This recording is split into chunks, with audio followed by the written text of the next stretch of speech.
Ni hao, ça fait maintenant 3 mois qu'on n'a pas, qu'on est revenu de Taïwan. Là, le 22 avril 2023 et on est le 19 août. Donc, je voulais revenir un peu, c'est pour nous avoir une trace de ce voyage. Comme la dernière fois, c'est pas des destinations, qu'est-ce qu'on vous recommande ou autre, qu'est-ce qu'on a aimé ou pas aimé, c'est reprendre un peu jour pour jour euh, ce qu'on euh, ce qu'on a fait. Afin de nous replonger dedans, ce que je vais faire, c'est que j'ai pris mon téléphone et on va scroller au niveau des photos, donc ça va un petit peu nous dire un petit peu jour par jour ce qu'on a fait, avec quelques anecdotes si possible. Le but, encore une fois, c'est que la vidéo elle soit pour nous, pour se rappeler dans 20 ans ce qu'on a fait. Donc Taïwan, juste pour rappel, c'est le pays qu'Amandine a préféré, notamment pour le côté chinois, mais c'était vraiment elle qui avait souhaité y aller. Parce que c'est pas un pays qui de base paraît forcément très touristique, c'est pas le premier pays qui nous vient en tête quand on parle de tourisme. Et d'ailleurs, on va le ressentir, il y a très peu de touristes. Et également, du coup, pour trouver des informations sur Internet, que faire à Thaïlande et tout, c'est typiquement un peu plus dur que. Va falloir creuser un peu plus sur Internet comparé à un paysage un pays comme le Japon ou autre.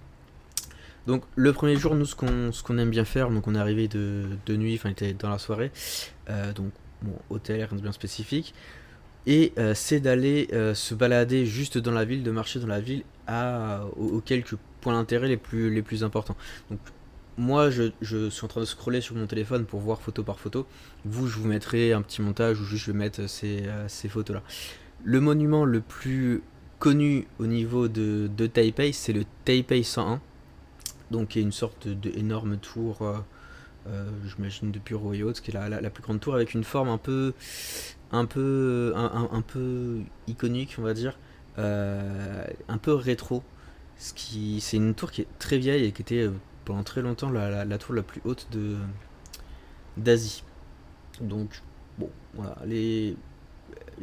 on a quelques photos, on s'est baladé autour, on n'est pas monté parce que c'était un petit peu cher tout de même. On s'est surtout baladé, le principal c'est de la voir et d'avoir un point de vue sur elle. Donc on s'est baladé.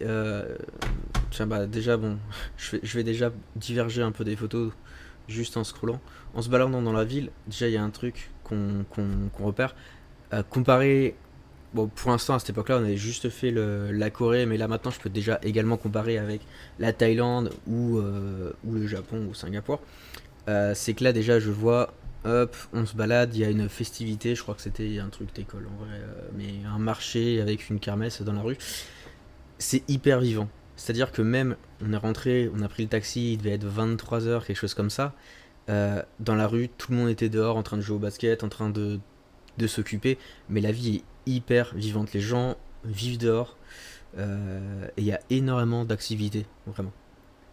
Ça paraît anecdotique, mais c'est vrai que tu vas moins voir ça dans les autres pays, des regroupements. Ça donne une ambiance vraiment beaucoup plus vivante, beaucoup plus sympa. Et d'ailleurs, ça se reflètera sur les personnes. C'est assez ouvert d'esprit. Tu peux aller voir quelqu'un, tu peux lui parler, il n'y aura pas de souci. C'est beaucoup plus ouvert dans l'esprit. Donc en continuant juste à côté du Taipei 101, donc entre nos deux destinations qu'on a vu cette petite kermesse avec des petits chants, un petit spectacle. Et on arrive au. Alors, par contre, du coup, les noms, va pas trop falloir m'en demander. Au mémorial. Donc, c'est pas le mémorial principal, mais c'est une sorte de petit musée. Je vous envoie dans tous les cas les photos en même temps que j'en parle. Et on a pu voir la. Alors, je sais pas si c'est la relève de la garde, mais on est arrivé pile au moment où. Ouais, si, ça doit être la relève de la garde. Ouais. Donc, c'est gratuit, petit musée, assez rapide à faire, mais c'est gratuit. Juste après, on s'est dirigé. Alors là, je crois qu'on a dû prendre le métro au Chiang Kai-shek Memorial. Oh, le Memorial. Euh, Excusez-moi pour les noms, Amandine va me taper, mais on fait avec ce qu'on a. Où là, on arrive là tout de suite, encore une fois, sur une énorme place, c'est vraiment très grand. moi j'aime bien les espaces assez épurés et grands, là pour le coup c'est le cas. Et bah je reviens au fait que c'est hyper vivant. Alors, avant, il y avait de la musique, il y avait de la danse, il y avait plein d'écoles, même autour du musée d'avant. Il y avait plein de jeunes qui dansaient dans la rue en train de se filmer ou autre. C'est hyper vivant. Ils font tout dehors en fait. C'est assez spectaculaire parce que c'est des entraînements. Ils font leur entraînement, il y avait des musiciens, il y avait tout ça dehors. Donc à part le fait que ce soit très grand, je vais pas avoir grand chose à vous dire. C'est un temple qui ressemble beaucoup au temple du ciel en Chine, euh, pour ceux qui connaissent. Donc on va scroller un petit peu. Donc c'est un mémorial, je vais pas vous raconter l'histoire, mais c'est une personne importante. Je pense, si mes souvenirs sont bons, au moment de la séparation entre la Chine et Taïwan, c'était un général ou quelque chose comme ça. Euh, le parc donc, de ce mémorial est assez grand, donc il y a même des petits aménagements, des petits jardins aménagés assez sympas. Non loin de notre hôtel, Amandine avait déjà repéré pas mal de petits villages, de petits temples et choses à visiter. On est allé sur un petit temple où devant il y avait une petite place avec tous les papis qui jouent au go sur cette place-là. On a un petit temple avec une petite cour intérieure qui est vraiment très sympa. Quand tu rentres dans le temple, tu prends un bâtonnet d'enfant, tu vas là-bas et tu fais 3 face au pavillon avec ton enfant. Ensuite, tu viens le tremper dans la grosse marmite dorée. Et ensuite, tu peux aller devant et faire 3 devant ton boudin. Là pour le coup, donc nous, bon bah, on connaît plus enfin moi personnellement et pas Amandine, mais on connaît plus l'architecture, on va dire coréenne. Ici, ça va être totalement l'inverse, c'est-à-dire que en Corée, ça va être très minimaliste, très grand, très blanc, ouais, très épuré. Ici, là, on va être dans les endroits. Bah, déjà, on est vraiment à l'intérieur de la ville, entouré d'immeubles et autres. On va être plus sur des endroits un peu plus petits et beaucoup plus chargés. Que ça soit au niveau des lanternes, des statues, des plantes, des offrandes aussi qui prennent énormément de place un peu partout. Les photos parleront d'elles-mêmes, mais ouais, ça donne un esprit. Bah, du coup, forcément, le Taïwan, ça a une culture entre le Japon et la Chine, peut-être un peu plus chinois, je dirais. Donc, on retrouve forcément un esthétique un peu plus rouge, un peu plus de ce type-là. Donc, très différent de la Corée, en tout cas au niveau de l'architecture. Tac, tac, tac, on va scroller un petit peu et on va passer au jour 2. Alors, les noms de la ville, enfin du village, je l'aurais pas. C'est au nord de Taipei. On est allé dans un petit village qui est réputé pour ses sources d'eau chaude. Donc un petit peu comme dans les animés, comme ce que vous voyez très souvent au Japon avec les onsen, pour ceux qui connaissent. Donc des sources d'eau chaude naturelles où tu peux te baigner. Alors, bon, moi je vais suivre les photos. Le midi, on a mangé des ramen avec de l'eau directement puisée dans ces sources d'eau chaude directement. C'était assez sympa. Et on a vu forcément des fleuves, des petits points d'eau. Et on a pu voir, du coup, bon, ce que je vous montre en photo, mais pour le coup, on est un peu plus éloigné que de Taipei, on n'est pas dans la ville, hein, c'est pas un village, mais dans l'idée, un petit peu quand même. Donc, très nature, on le voit là avec ces plans d'eau, avec la forêt vraiment juste derrière. Tac, tac, tac, et on a réussi, alors là, j'aurais pas de photo à vous le montrer, à aller dans un onsen. C'était un petit peu compliqué parce que les règles sont assez strictes, c'est prévu pour les locales. C'est pas vraiment prévu pour les touristes. Donc je crois qu'on n'était pas les seuls touristes, mais globalement, bon, on était quand même très peu. Nous, il y avait 1, 2, 3, 4, 5 je crois. Il y avait 5 degrés de bassin. On a fait que le premier, et honnêtement pour nous c'était déjà 10 fois trop chaud. Et c'est naturel, c'est vraiment l'eau de la rivière qui est chauffée naturellement par géothermie. Donc ce qui fait que c'était assez sale. Bon, on va pas en parler plus que ça. C'était histoire de le faire euh, pour tous ceux qui sont fans de Japon ou fans d'Asie en globalité. Vous connaissez, on le voit dans tous les animés, dans tous les Naruto ou autres, c'est très connu et c'est une expérience à faire. Donc on l'a fait. Alors après, moi je l'avais déjà fait en Islande où c'était beaucoup plus entretenu, beaucoup plus propre. Mais c'était quelque chose à faire tout de même.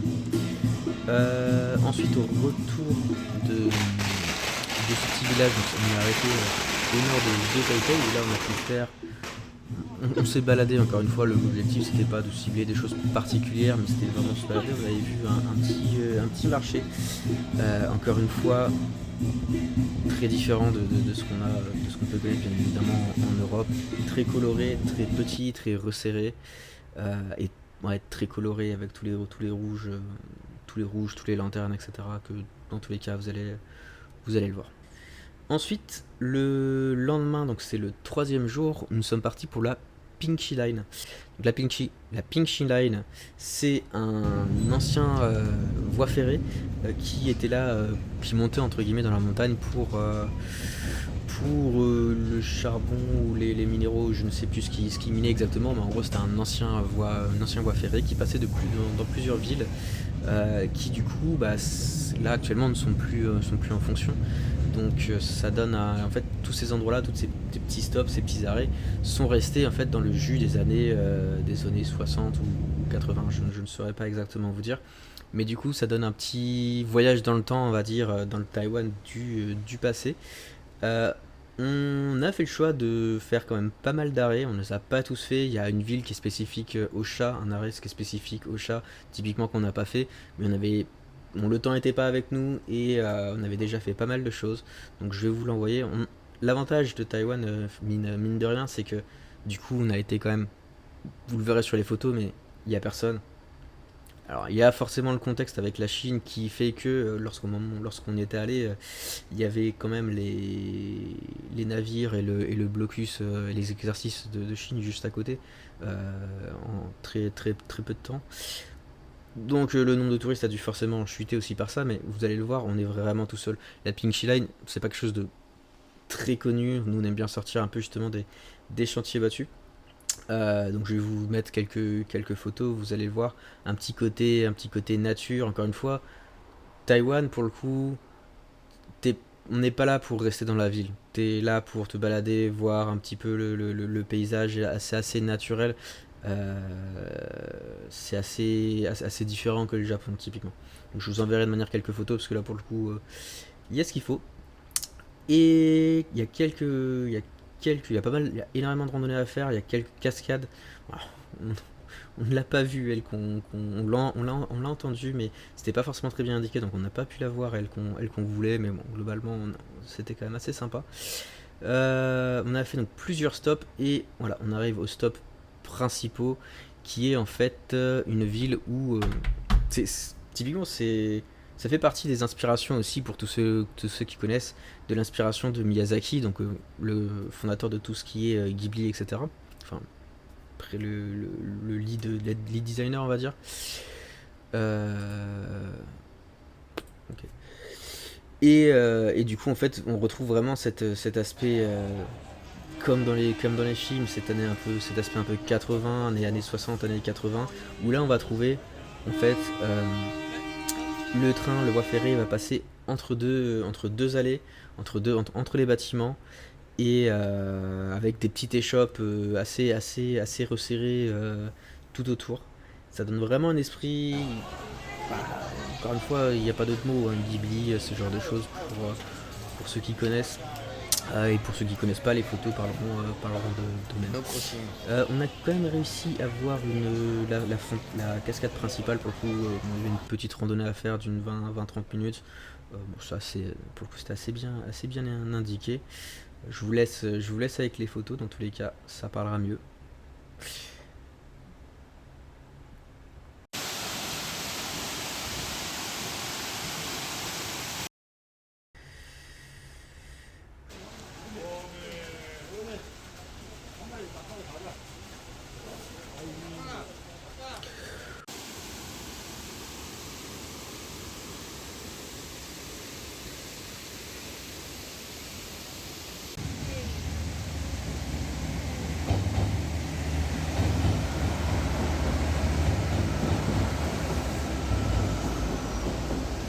Le lendemain encore, on est allé dans un endroit assez connu.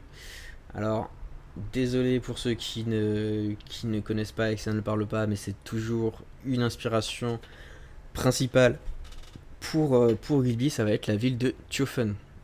Encore une fois, désolé pour le nom. Donc c'est plein de petites ruelles, on est au sommet de la... Enfin, on n'est pas au sommet de la montagne, on est dans la montagne. Après, il y avait plein de parcours de randonnée à droite, à gauche. Ça, on les a pas fait, on était surtout là pour voir la ville. Parce qu'il y a des spots qui sont assez connus à l'intérieur de la ville. Et, euh, et donc c'est plein de petits shops, plein de petites ruelles. Alors, peut-être m'aventurer un petit peu loin et on va dire que c'est un petit peu trop tiré par les cheveux, mais voilà, des petites ruelles anciennes, un petit peu comme le Mont Saint-Michel, très étroite, un petit labyrinthe. Ça va être un peu ce genre de choses. Là, pour le coup, Tiofen, c'est hyper touristique. C'était blindé. Et encore, nous, on y allait le matin. Mais quand on est parti en début d'après-midi, vraiment, tu pouvais limite pas circuler. Euh, Très touristique, donc forcément, énormément des shops, beaucoup de magasins, beaucoup de stands de nourriture ou autres. Je vais vous en montrer quelques-unes. Parce qu'il y a des choses qui étaient quand même très bons. Mais ouais, je peux dire peut-être que ça perd un peu son charme de le côté un petit peu trop touristique. Mais ça reste, bon, les photos, il y en a plein, hein, c'est que voilà, ça reste assez magnifique en soi. Hop, hop, hop, les photos, les photos, les photos. Et alors, nous sommes toujours le 25, mais là, je crois que nous sommes retournés donc à Taipei, dans un petit quartier. Taipei, il est reconnu, enfin Taïwan est reconnu quand même assez pour ses richesses en termes de minéraux, etc. Donc il y a beaucoup en fait cet aspect-là qui va être un petit peu anglais d'ailleurs avec ces briques rouges, mais il y a beaucoup cette culture de la mine, des voies ferrées, tout ça. Donc là c'était juste une petite rue qui avait conservé un petit peu cet esprit-là. En revenant un peu plus loin, vous allez voir, alors sur les photos ça va pas donner grand chose, mais il y a pas mal de... Le côté artistique est assez poussé. Taïwan, pour ceux qui connaissent, un peu comme la Corée, c'est connu pourquoi pour les jeux vidéo, parce qu'ils sont excellents dans League of Legends, etc. etc. Donc un petit quartier, un peu comme le Gabu ou comme Bordeaux, le Darwin, pour ceux qui connaissent, avec plein de petits tags, de construction artistique, ce genre de choses. Alors nous, de jour, ça te rendait peut-être un petit peu moins bien, mais il y a pas mal aussi, voilà, des petits coins un peu comme ça, un peu street art dans la rue. Donc on a fait quand même pas mal de temples. On a fait quand même pas mal de temples. Là, on est parti à, si je me trompe pas, si mes souvenirs sont bons, on est tout de même parti à Tainan. Tainan qui est beaucoup plus au sud et qui est connu pour notamment avoir... c'est une petite ville, hein, faut le savoir. Et il y a 9485 temples. Alors, bien évidemment, c'est des temples qui, pour la plupart, sont vraiment tout petits. On va pas s'attendre des palais et autres. Non, des fois, c'est 10 mètres carrés, juste un hôtel, une offrande et c'est tout. Mais il y en a vraiment du coup énormément. C'est la ville dans le pays où il y a la plus grande densité de temples. Tac, je vais vous envoyer quelques photos. La ville du coup pour le coup elle est quand même vraiment petite. Il n'y a pas de métro. Tout est fait par bus. Il y a plein de petites ruelles sympas, mais ouais faut pas y rester très longtemps parce qu'on fait quand même le tour très vite fait. Et malgré qu'il y a plein de temples, bah, ils ne sont pas forcément visitables et une fois que vous en avez fait 5 entre guillemets, bon, c'est pas forcément utile d'en faire plus. C'est dommage que j'ai pas la destination, j'ai pas l'endroit exact des photos, j'ai que la date 27 avril, mais Tainan c'est proche de la mer, donc on a fait quelques balades sur le port, donc notamment il y a pas mal d'huîtres ici hein, qui sont produits à Taïwan, notamment à Tainan vu que c'est portuaire. Quelques petites photos de street food et nous voilà partis pour Kaohsiung. Kaohsiung qui est, si je me trompe pas, la deuxième ville de Taïwan. Donc nous on dormait à Tainan, là Kaohsiung on est juste pour une excursion dans la journée. Donc on a quand même dû courir un petit peu parce que pour le coup là il y avait pas mal de choses à voir. Notamment un lac artificiel, parce que là tout est artificiel là sur les photos, avec quelques pagodes, avec quelques temples au milieu de l'eau. C'était assez sympa, mais artificiel pour le coup. Et il me semble assez récent, mine de rien. Enfin, récent entre guillemets, hein. Et pour le coup, encore une fois, en tant que touriste, c'est pas.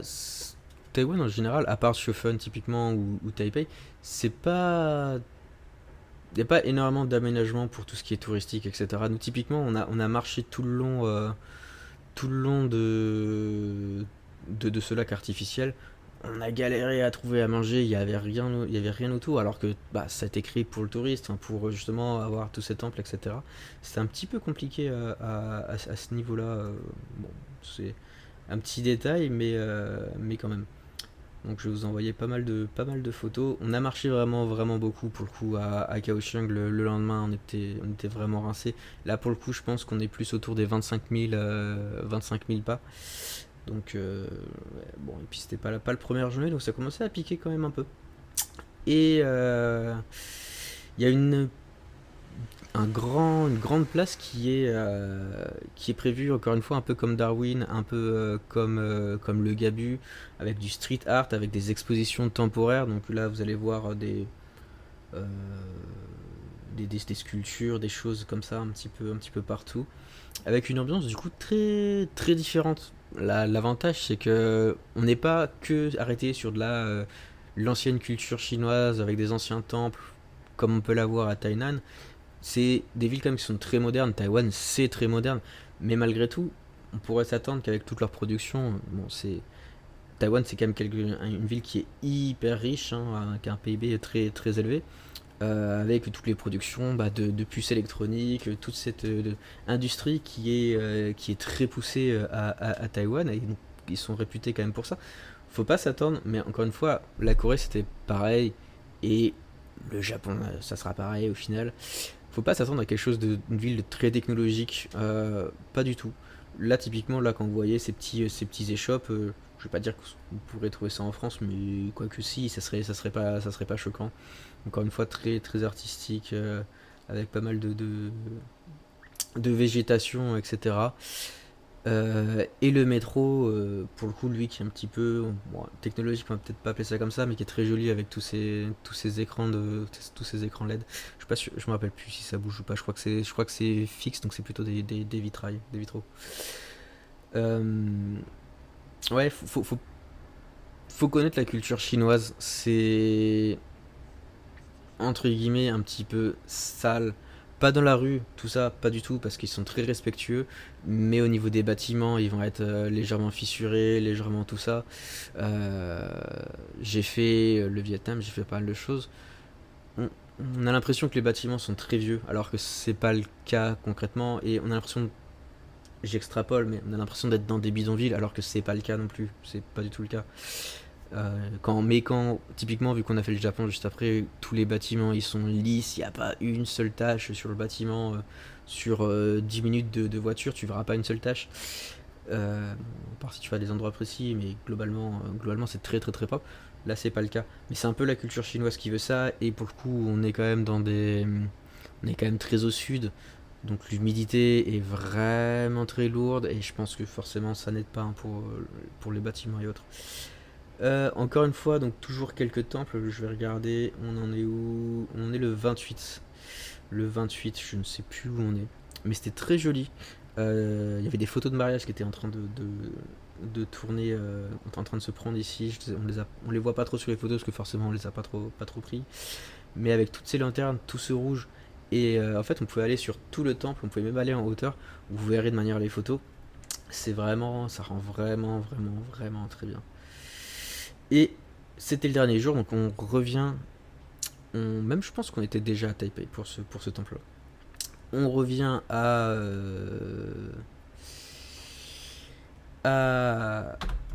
à Taipei. D'ailleurs, il y a quelques jours qu'on sautait parce que je suis tombé malade entre le chaud qui était vraiment insoutenable, l'humidité qui était vraiment insoutenable, la nourriture qui elle était très bonne, mais forcément t'es pas habitué. Mais moi, je pense que j'ai surtout pris un coup de chaud avec les 25 000 pas tous les jours sur 10 jours, ça, à la fin t'es quand même un petit peu fatigué. D'ailleurs, ça me fait penser que là, j'ai pas de photos, mais il y avait un petit. Je pense que je vais demander à Amandine parce qu'elle, elle doit avoir les photos, il y a aucun souci dessus. Tout ce qui est bouffe, c'est faut voir Amandine. Il y avait un petit marché qui était vraiment grand à Tainan, qui était à, je crois, 20 minutes, 20 minutes de notre auberge, parce qu'on était en auberge de jeunesse du coup, et qui était très grande avec un peu toutes les spécialités du coup taïwanaises. Et encore une fois, c'était pour en revenir ce petit ce petit marché, ce petit marché street food où on a croisé deux Français. C'est le seul endroit où on a croisé deux Français, enfin deux fois un Français, donc deux gars différents. Euh, pour, pour le coup, c'est ce que j'en parlais au début de la vidéo, mais c'est très dur. On n'a pas énormément d'informations vu que c'est pas une des destinations les plus touristiques du monde. C'est assez dur de trouver des informations. Surtout que Tainan, pour le coup, je pense qu'on peut le comparer à Rochefort. C'est une petite ville. C'est bon, j'imagine qu'en population c'est fois 10. Mais il y a encore même pas. Non, ça reste vraiment une petite ville en vrai. Donc c'est assez dur de trouver des informations. Et typiquement, ce supermarché, ce marché de street food, on ne l'a pas vu dans aucun site, aucun forum. C'est juste en se baladant sur Google où je l'ai croisé, il y avait plus de 20 000 commentaires. Je me suis dit, attends, s'il y a plus de 20 000 commentaires, c'est quand même qu'il y a quelque chose à voir. Donc c'était sur un grand parking, c'était assez sympa. Je vous laisserai ce qu'on a mangé avec les photos qu'Amandine va m'envoyer. Et donc je reviens, alors bon c'est peut-être un peu compliqué à suivre, mais je reviens le 30 avril, donc on est de retour à Taipei, et on a décidé, voilà, on n'a pas pu faire grand chose, parce qu'il y avait pas mal de randonnées le long de champs de thé, etc.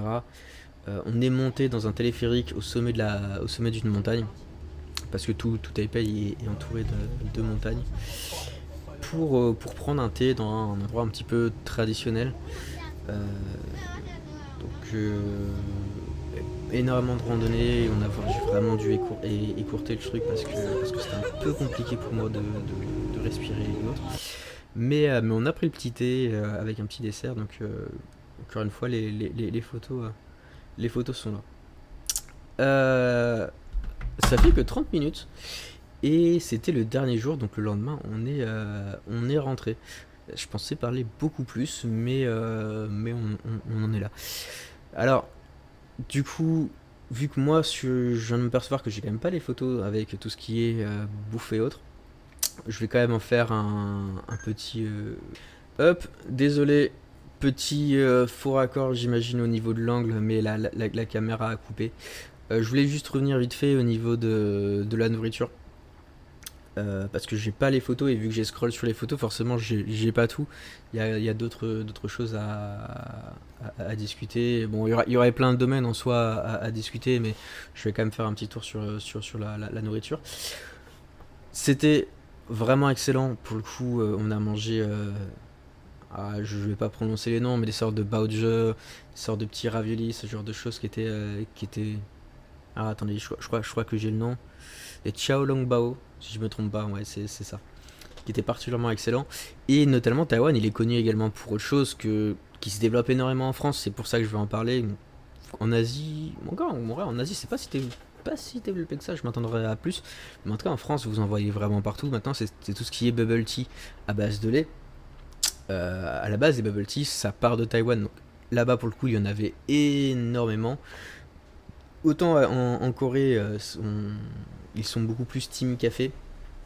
Autant Taïwan, c'est clairement le thé. Il y a énormément de production de thé. D'ailleurs, on n'a pas pu tout faire parce que malgré tout, 10 jours, bah faut faire des choix. Mais il y avait énormément de possibilités de s'éloigner, voire dans des chantiers, mais tout de suite on est en montagne, donc c'est un peu compliqué. Et le temps en plus ne le permettait pas trop parce qu'on n'a pas eu forcément des temps très agréables, malgré tout.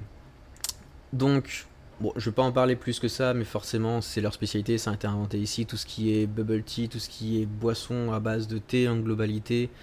Euh, je sais que beaucoup, nous, on attendait pas mal au niveau du Japon, le matcha, etc. Il n'y a aucune photo, là, pour le coup, on va être sur.